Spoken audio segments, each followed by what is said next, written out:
Hallo ihr geilen Fitness-People! Hoffe es geht euch gut.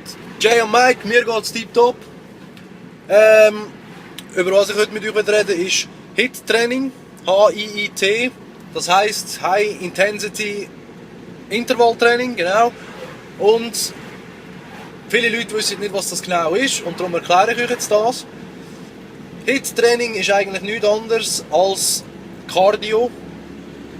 Aber statt dass man einfach eine Stunde lang relativ gemütlich auf dem Crosstrainer, Velo, Laufband oder so ist, macht man das kurzzeitig.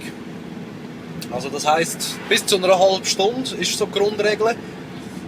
Und der einzige Unterschied, aber der entscheidende Unterschied ist, beim HIIT-Training ist zum Beispiel, es gibt auch wieder verschiedene Varianten natürlich, aber so, das was man am meisten hört, ist 4 Minuten gemütlich auf dem Crosstrainer oder Velo oder was auch immer. Dann 1 Minute so schnell wie man kann, wirklich Vollstoff, 1 Minute lang. Dann wieder 4 Minuten gemütlich, dann wieder 1 Minute Vollgas und immer so, bis man 20 Minuten oder eine halbe Stunde hat. Was man sich davon verspricht, ist, das ist nicht beleidigt mit Studien oder irgendetwas, aber das hört man noch immer wieder, dass anscheinend der Nachbrenneffekt länger sein sollte beim HIIT-Training als beim normalen Cardio. Also das heisst, man verbrennt länger Kalorien, also auch nach dem Training noch. Nicht nur während dem Training, aber meiner Meinung nach ist das ein bisschen heikel, weil ich habe das Gefühl, das ist beim normalen Training, beim normalen Cardio nicht gross anders. Da gibt es auch nicht wirklich grosse Studien darüber, ich habe auch noch nichts gefunden. Und ja, es ist, was mir noch für Fragen gestellt worden sind, ist, welcher Zeitpunkt das heute am Morgen besten ist, morgen, am Abend. Ich würde sagen, scheissegal. Die Hauptsache ist, man verbrennt die verdammten Kalorien, oder? Und mal ein bisschen schauen, ein bisschen viel Verkehr. Aber wie gesagt, die Hauptsache ist, man verbrennt die Kalorien. Natürlich, der Vorteil vom HIIT-Training ist, man braucht weniger Zeit. Wie gesagt, 20 Minuten bis zu einer halben Stunde. Und beim normalen Cardio sagt man ja ab einer Stunde bis 90 Minuten.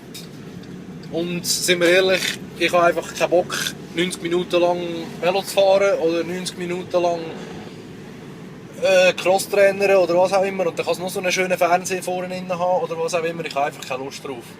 Darum ist HIIT-Training für mich sicher etwas Gutes.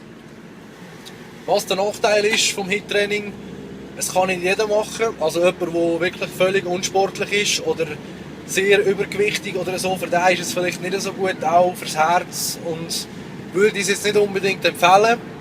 Aber für die Leute, die schon ein gewisses Fitnessniveau haben, ist sicher HIIT eine gute Alternative zum normalen Cardio. Ausser du hast wirklich feurige Nerven, feurige Zeit, dann mach das stundenlang fahren. Für mich ist es nichts. Und wie gesagt, es kommt eben ein bisschen aufs Trainingslevel drauf an. Also, sobald man eine gewisse Grundlage hat, ist HIIT absolut kein Problem und von mir aus gesehen auch eine sehr gute Alternative. Aber für jemanden wirklich Unsportliches würde ich jetzt nicht gerade mit dem HIIT-Training anfangen, sondern ein bisschen normal Cardio machen. Wie soll ich sagen, schön gemütlich anfangen.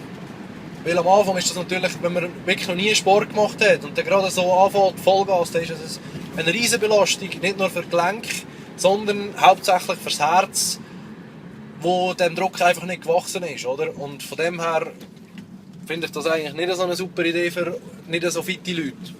Mal vorsichtig ausgedrückt. Das war eigentlich meine kurze Erklärung gewesen. Ich hoffe, ihr wisst jetzt, was HIIT-Training bedeutet. Wenn ihr Fragen habt, schreibt sie in die Kommentare, sonst Like drücken, abonnieren und wir sehen uns gleich wieder. Ciao!